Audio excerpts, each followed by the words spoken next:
Bismillahirrahmanirrahim. Alhamdulillahi rabbil alamin. Wassalatu wassalamu ala ashrafil mursalin. Sayyidina habibina Muhammadin Mustafa sallallahu alaihi wasallam.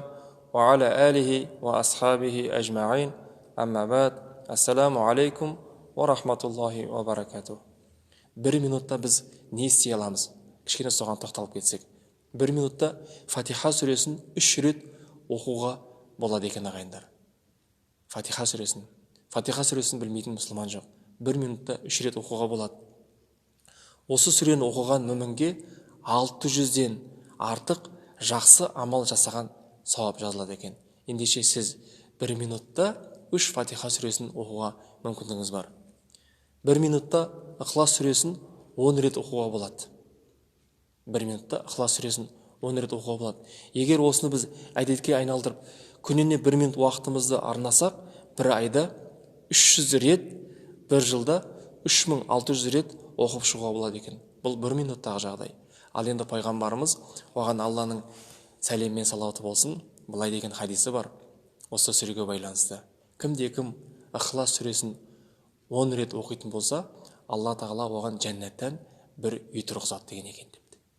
Ал енді оны 20 рет оқитын болсақ, 2 үй, 30 рет оқитын болсақ, біз 3 үй бізге салынады екен. Ендеше 1 минутта біз жәннаттан бір үй салуға мүмкіндігіміз бар екен ағайындар.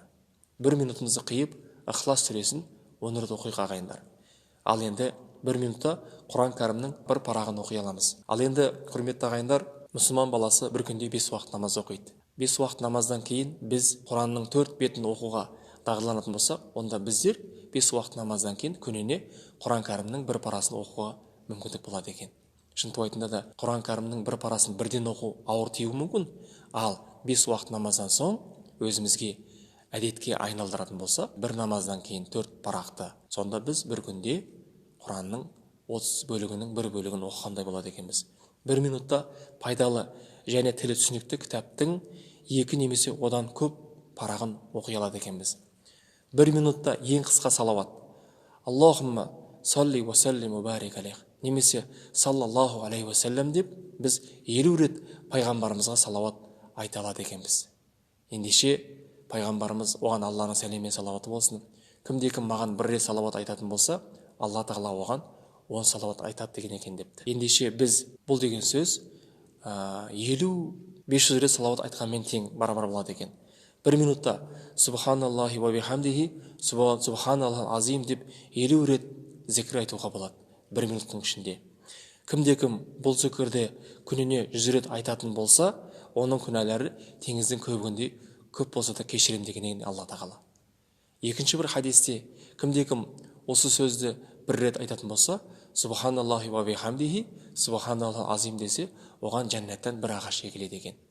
Ендеше біз 1 минутта 50 түп жәннаттан ағаш отырғызуға мүмкіндігіміз бар екен. 1 минутта 50 рет осы зікірді қайталауға болады екен. Еліміз аман, жұртымыз тыныш болсын.